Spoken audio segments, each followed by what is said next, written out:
Sa nakaraan nating video, ay sinabi sa ating bida na malapit na ang hukbo ng mga noble families na nagmula sa royal capital, at tinanong nga din ng ating bida kung ano na ang gagawin nila ngayon.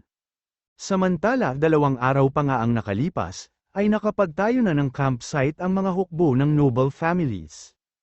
At dito nga ay iniisip ni Zhao Shuai, na tinatawag umano nilang Coalition of the Elites ang hukbo ng mga noble family mula sa royal capital, pero ang katotohanan nga daw ay mayroon naman silang kanya-kanyang plano. Kung saan bawat kampo nga daw ng mga noble families, ay milya-milya ang layo sa bawat isa, bukod doon ay kanya-kanya nga daw sila ng lagay ng secret agents, o tauhan sa bawat hukbo ng kasamahan nilang noble family, dahil natatakot nga din daw sila na kalaunan ay sila-sila ang maglaban-laban. Maging ang mga tinatawag nga daw nilang mga sundalo o hukbo na mahigit 100,000, ay nagmula lang din sa maliliit na branch ng kani-kanilang pamilya, at mga tauhan nila sa kani-kanilang mga negosyo. Kaya sigurado umanong magmumukha silang mga katatawanan, pag sila-sila ang naglaban-laban kalaunan, dahil maging ang mga elites nga daw ng royal capital, ay puro yabang o pinagyayabang lang nila.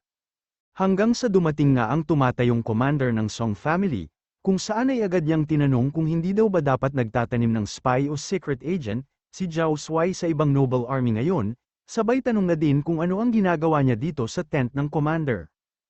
Ang lalaking ito nga ay si Song Changying, isang direct descendant mula sa Song gambling house o Song family, at dito ay sinabi ni Zhao Shuai na tapos na umano siyang magpadala ng spy nila, kung saan ay nakahuli nga din daw sila ng spy mula sa Li family, sabay tanong kung dapat na ba nilang patayin ang mga yon. Pero sinabi naman ni Song Changying na hindi umano kailangan, dahil ang bawat noble family nga daw ay pare-parehas naman ang naging pamamaraan, bukod doon ay kailangan nga din daw nilang pabayaan ang ibang mga spy, para manatiling balanse ang sitwasyon nila, at para na din hindi ito pagsimula ng away.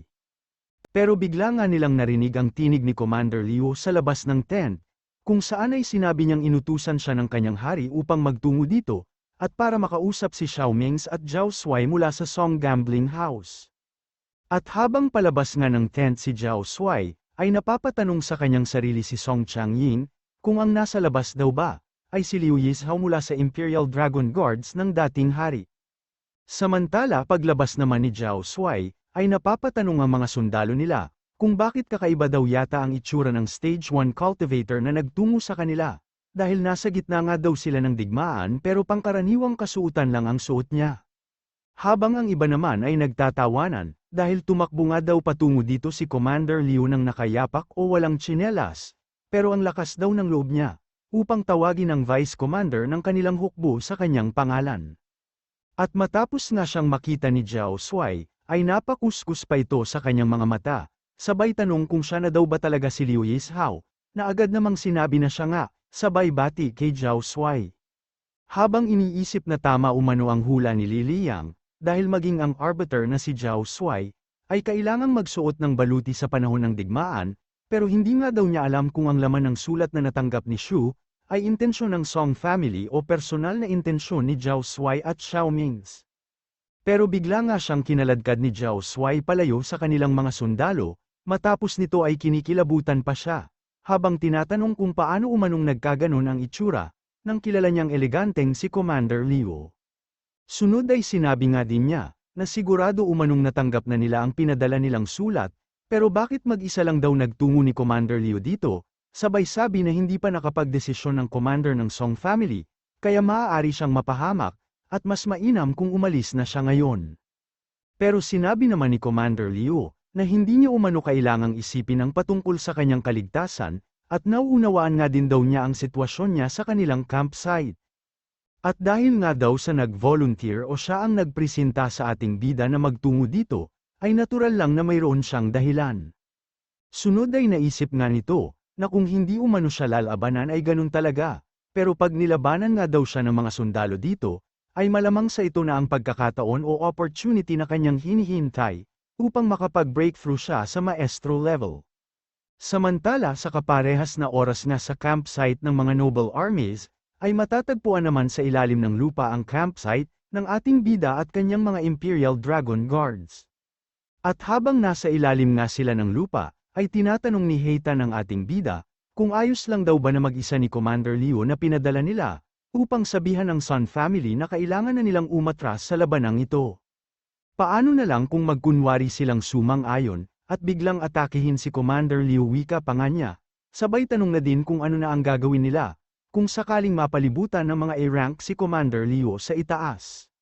Pero natawa lang naman ang ating bida habang tinatawag na uling si Heitan, at sinabi na hindi pa pala naiisip ni Heitan ang intensyon ni Commander Liu. At dito nga ay naisip ng ating bida, na si Commander Liu umano ay parang si Nieting nung mga panahong gusto niyang mag-breakthrough, pero hindi nga daw niya inaakala, na si Commander Liu ang mauunang maging maestro level sa kanyang mga sundalo. Habang si Heitan naman ay nagtataka pa din, dahil hindi din naman sinabi sa kanya ng ating bida, kung ano ang intensyon umano ni Commander Liu. Samantala agad namang lumabas ang commander ng Sun family, at dito nga ay tinatanong niya kung ano ang pinag-uusapan ng dalawa, sabay sabi na mas mainam umano kung ay lakas nila ang kanilang boses, para naman marinig din niya ang mga sinasabi nila. At agad nga din siyang nagpakilala kay Commander Liu, bilang si Song Changying, ang commander ng Song family, sabay sabi na siya umano dapat ang kinakausap ni Commander Liu at hindi si Zhao Shuai. Pero tinanong lang naman ni Commander Liu kung paano daw yun nangyari, dahil ang utos nga daw ng kanyang hari sa kanya, ay tanging si Zhao Shuai at Xiao Mings lang ang kakausapin niya, sabay sabi na wala silang pakialam kahit na sino pa siya. Kaya naman agad na nanlaki ang mga mata nito sa galit, at sinabi na masyado umano silang arogante, at bigla nga ding nanginig maging ang mga kamao nito, habang sinasabi na direct descendant siya ng Song family, at tauhan nga lang daw nila si Zhao Shuai, kaya paano siya makakagawa ng desisyon para sa kanila. Pero sinabi naman ni Commander Liu na sa harap umano ng kanyang hari, ay kailangan muna niyang makasurvive, bago niya ipagyabang ang kanyang antas ng pamumuhay, at bago niya ipakita ang lakas ng loob o tapang niya. Matapos nito ay agad na ding tumalon at lumipad si Commander Liu, at habang nasa ere nga siya ay inatake at pinabagsak niya ang kanilang banner, na masyado namang kinagulat ng mga sundalo ng Song family. Sunod ay sinabi nito, na papatawarin daw niya ang commander ng Song family sa pagkakataong ito, kaya naman isang banner lang ang pinabagsak niya. Pero kung uulitin nga daw niya ang kanyang pagka-arogante at kabastusan, ay hindi lang banner nila ang babagsak. Pero masyado nga itong nagalit sa ginawa ni Commander Liu, at habang lumalabas ang lahat ng kanyang mga ugat sa gigil, ay sinabi niyang masyado umano lapastangan si Commander Liu, upang maliitin niya at ng Imperial Guards ang kanilang pamilya. Pero bigla nga din siyang natauhan, matapos maalala na masyado nga palang mabangis ang mga Imperial Guards, at kung lalabanan nga daw niya si Commander Liu dito, ay siguradong magtutungo sila ng Royal Capital, upang pabagsakin at patagin ng mga baliw na Imperial Guards, ang kanilang Song family. Kaya naman pilit nitong pinigilan na mangibabaw ang galit niya, dahilan naman upang matahimik si Commander Liu. Na agad ding napabuntong hininga at sinabi na mga duwag daw pala sila, dahil wala silang lakas ng loob na labanan siya. Sunod ay sinabi nga niyang pinapante siya ng kanyang hari dito, upang sabihin ang kanyang mensahe sa Song family. At ang mensahe nga daw ng kanyang hari, ay umatras sila ng 300 milya para patuloy silang maging magkaibigan, pero kung hindi nga daw sila susunod sa utos ng kanyang hari, ay tanging mga bangkay na lang nila ang may iwan ngayon gabi. At matapos nga niyang masabi ang mensahe ng ating bida sa kanila, ay agad na din naman siyang lumipad paalis, at naiwan nga ang mga sundalo na masyado ang gigil, pero wala namang magawa ng dahil sa takot. Sunod ay tinanong naman ni Zhao Shuai, kung ano umano ang tingin ng commander nilang galit etits, sa mensahe ni Lu Shu. Pero sinabi lang naman nito na si Zhao Shuai at Xiao Mings ay magaling umanong magplano, sabay sabi na din na nakipagsabuatan daw sila sa mga rebelding Imperial Guards, at tinanong kung bakit hindi na lang sila sumama kay Commander Liu kaninang umalis siya. Kaya naman agad na sinabi ni Zhao Shuai, na nagsisilbi daw siya sa Song family nang dahil sa kabaitang pinakita ng kanilang patriarch sa kanya, pero dahil sa mahigit 100 taon naman na daw siyang naninilbihan sa kanila, ay tingin niya sapat na yun na kabayaran at pagtanaw ng utang na loob. Sunod ay sinabi ni Zhao Shuai, na aalis na umano siya kasama ng kanyang mga tauhan, kung hindi makikinig sa utos ng Imperial Dragon Guards ang commander nila, dahil hanggang ngayon nga daw ay ayaw pa niyang mamatay. Samantala, hindi naman ito makapaniwala na harap-harapang sinabi ni Zhao Shuai sa kanya ang lahat ng yun, sabay tanong kung sa tingin daw ba ni Zhao Shuai, ay mayroong lakas ng loob ang Imperial Dragon Guards, upang labanan ang 140,000 na sundalo ng noble families. Pero tinanong lang naman ni Zhao Shuai, kung nakita niya daw ba si Lu Shu nung nakikipaglaban siya sa Royal Capital, gayon na din ang lakas ng loob ng mga sundalo niya, upang ipasok ang kanilang mga kabayo sa Royal Capital. At natamemi nga ang mayabang na commander na ito, kaya naman sinabi na lang ni Zhao Shuai, na sino man umanong nakasaksi sa ginawang paglaban ni Shu sa Royal Capital, ay siguradong mauunawaan ang isang bagay. Sunod ay sinabi nga ni Zhao Shuai, na malamang sa hindi invincible ang Imperial Guards, pero ang kalaban nga daw na kayang tapatan ang lakas ng Imperial Guards, ay siguradong hindi sila, at lalong hindi ang mga tinatawag nilang elites ng Royal Capital. Kaya naman muli ay umiral na naman ang galit etits nito, at walang nagawa kundi suntukin ang malaking puno habang napapamura, sabay sabi na nais niyang makita kung talaga daw bang malakas ang loob ng mga Imperial Guards, tulad ng sinasabi ni Zhao Shuai. At agad nga din niyang pinag-utos sa lahat, na maghanda sila upang umatras ng 300 milya, mula sa kasalukuyan nilang posisyon. Matapos nito ay sinabi niyang ang Song family daw ngayon, ay pumanig na sa pinagyayabang na Imperial Guards ni Zhao Shuai. Kaya naman daw ngayon pa lang ay kailangan na niyang simulan ang pagdadasal, upang manatiling malakas ang mga Imperial Guards tulad ng sinasabi niya, dahil pag bumagsak nga daw ang Song family nila ng dahil dito, ay sisiguraduhin niyang kasama si Zhao Shuai hanggang sa impyerno. Pero biglang ang yumanig ang kalupaan sa buong lugar, at agad nga din nilang nakita ang malaking apoy mula sa mga tent na nasusunog, kung saan ay sinabi nga ni Zhao Shuai na campsite umano yun ng Li family. At sa campsite nga ng mga Li family na kasalukuyang nasusunog, ay lumabas ang mga sundalo ng ating bida mula sa ilalim ng lupa, at dito ay sinabi ni Heitan na utos umano ng kanilang hari, na tratuhin nila ng kasing lamig ng nagyayelong nyebe ang mga kalaban, at patayin sila ng walang pakundangan. Agad ngang nagsimula ang kanilang labanan, kung saan ay sinusubukan pang pumalag ng mga sundalo ng Li family nung una, pero matapos sumugod si Heitan, at matapos nilang makita ang ginawa niyang pag-atake, ay biglang nakaramdam ng takot ang mga ito at sinabi na kailangan na nilang tumakbo. Pero bigla nga silang nagulat bago pa sila makatakbo, dahil nakita nila ang kanilang commander na nakasakay sa kabayo, habang paalisan ng kanilang campsite, kaya naman agad nilang tinanong kung bakit nauuna pa siyang tumakbo, at kung bakit ayaw niyang lumaban. Pero hindi na nga niya pinansin ang kanyang mga sundalo, dahil napapatanong ito sa kanyang sarili, kung paano umano nalagpasan ng mga Imperial Guards ang mga scout niya, at kung paano sila nakarating agad sa sentro ng kanilang kampo. Bukod doon ay naisip nga din niya na kailangan niyang magmadali, upang makahingi ng tulong sa campsite ng ibang noble army, dahil hindi daw siya papayag na sila lang ang makatikim ng lupit ng Wu Wei army. Pero biglang ang umangat ang lupa sa kanilang unahan, kung saan ay agad din silang kinulong nito, kaya naman napapatanong siya kung kailan pa umano nagkaroon ng ambush dito.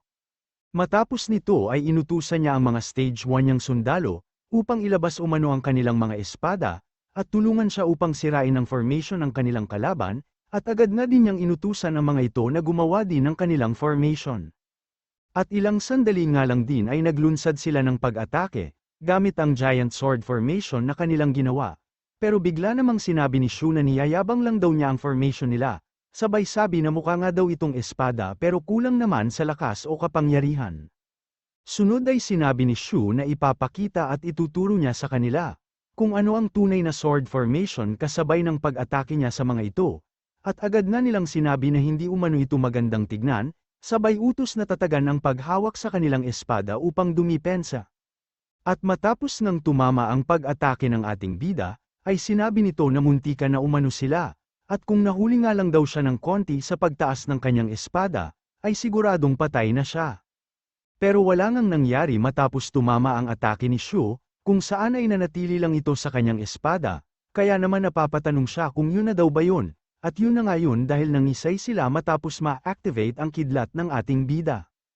Samantala habang nangingisay-ngisay pa nga sila, ay napansin nito ang paglapit ng ating bida, at dito ay naisip ng nagmula sa Li family, na hindi umano niya inaasahang personal na magtutungo ang commander ng Wu Wei army, na si Lu Shu sa kanilang kampo upang ma-ambush siya. Sinabi pa nga nito na isang pangkaraniwang commander lang daw si Lu Shu, pero bakit masyadong malakas ang kanyang kapangyarihan? At natatatakot nga niyang tinanong kung maestro level na daw ba ang ating bida. Pero tinanong naman ni Shu kung bakit daw siya nabubulol sa pagsasalita, sabay tanong na din kung gaano na ba siya katanda, at kung wala na daw bang ibang tao sa kanilang pamilya upang mamuno ng sundalo nila, at kung talaga bang siya ang namumuno sa kanilang mga sundalo, kahit hindi pa siya magaling magsalita o nabubulol nga. Pero lalo nga itong nanginig sa takot at nagbigay ng negative point sa ating bida, habang iniisip na marunong naman daw siyang magsalita ng maayos, pero paano nga daw ang gagawin niya kung nakuryente naman siya? Sunod ay lumabas nga ang isang malaking kamay na gawa sa lupa, kung saan ay binatbig nito ang lalaki, na napapatanong kung ano ang planong gawin sa kanya, sabay sabi na hayaan siyang mabuhay, dahil siya nga daw ang commander ng Lee family, at isa din siyang direct descendant ng Lee family. Pero pinaglaruan at tinaktak naman siya ni Xiao Yu, dahilan upang mahulog ang kanyang mga pera at kayamanan, matapos nito ay agad din siyang hinagis sa mga kasamahan niya. At dito ay napapatanong sa kanyang sarili ang lalaki, kung ang kamay daw ba na yun ay hindi siya papatayin, sabay tanong kung nandito lang ba sila upang pagnakawan sila. Sunod ay sinabi nga ni Xiao Yu na nakuha na nila ang lahat, at sinabi nga ni Shu na kahit pa nakuha na nila ang lahat ng kayamanan nila, ay wala pa din siyang balak na pakawalan sila. Sabay tanong kung ano sa tingin nila ang dapat gawin sa kanila ng ating bida. Dahilan upang maisip naman ng mga ito na sa bandang huli umano, ay mamamatay pa din sila kasabay ng pagbibigay nila ng negative point sa ating bida, na kasalukuyang palapit sa kanila. At ilang sandali nga lang din ang nakalipas, ay napadpad sa isang lugar ang mga ito, at dito ay nasabi nga nito na ang kamatayan pala ay ganun lamang, dahil wala nga daw siyang naramdaman na sakit. Pero bigla namang may lumapit sa kanila, na tinatanong kung sino sila, at kung ano na daw ang nangyayari ngayon sa labas, pero nakilala naman siya ng lalaking ito na nagmula sa Lee family. Kung saan ay agad nga din niyang tinanong kung patay na daw ba si Sun Zhongyang, at kung napunta din daw ba siya dito sa impyerno, sabay tanong na din kung bakit si Sun Zhongyang pa, ang una niyang nakita matapos siyang mamatay. Pero sinabi naman ni Zhongyang na tumigil na siya sa pagsasalita at pagsigaw, dahil walang sino man sa kanila ang patay na, at mga bilanggo nga daw sila ni Shu na nakulong sa misteryosong lugar na ito. Muli ay tinanong nga ni Zhongyang kung ano nang nangyayari sa labas, at kung paano siyang napunta dito, at kung mag-isa lang daw ba siya. At nanginginig pa nga ito, nang sabihin niya na ang tanging naaalala niya, ay ang pag-atake ng Imperial Guard sa campsite ng mga noble armies na nagmula ng Royal Capital. Sinabi nga din niyang, pinapangunahan niya ang grupo ng mga sundalo niya sa pagtakas ng tambangan sila ng ating bida, at matapos nga daw silang inatake ay napunta na sila sa lugar na ito, pero hindi nga daw niya alam kung nasaan na ang mga kasamahan niya. At dito nga ay naisip ni Zhongyang na nakarating na ng West State, ang mga pinagsama-samang sundalo ng noble family mula sa Royal Capital, kung saan ay nakalaban na din nila ang hukbo ng ating bida. At dito ay napapatanong din siya sa kanyang sarili, kung sino daw kaya ang namumuno sa mga sundalo ng kanilang Sun family, sabay tanong na din kung maging ang pamilya daw kaya niya, ay atakihin ng ating bida. Agad na din niyang binigay ang libro sa lalaki, sabay sabi na manatili na lang siya dito upang gumawa ng homework, sunod ay sinabi niyang sumunod sa kanya ang 12 Death Warriors ng kanyang ama, upang tignan kung ano na ang nangyayari, at ang lahat nga ay pinapanood at pinapakinggan ng ating bida. Samantalang nagtungo at lumuhad naman sa kanyang harapan si Li Liyang, at dito ay sinabi niyang nag-api na daw nila ang buong hukbo ng Lee family, pero may mga nakatakas nga din daw na sundalo, na namataan naman ng mga dagang na patungo sa silangan. Anong tumatakas na sundalo wika naman ni Shu sa kanyang sarili, dahil ang mga nakita nga daw nila ay hindi tumatakas na mga sundalo, kundi ang kanyang mga asset, at para sa ating bida nga daw ay para silang mga ginto, na hinihintay siya upang minahin sila at magbigay ng negative points sa kanya. At agad na din niyang sinabi kay Li Liyang na nauunawaan niya ang sitwasyon nila, sabay utos na magpatuloy sila sa pag-atake sa iba pang mga noble family, dahil siya na nga daw ang bahala sa mga nakatakas na sundalo sa kanila.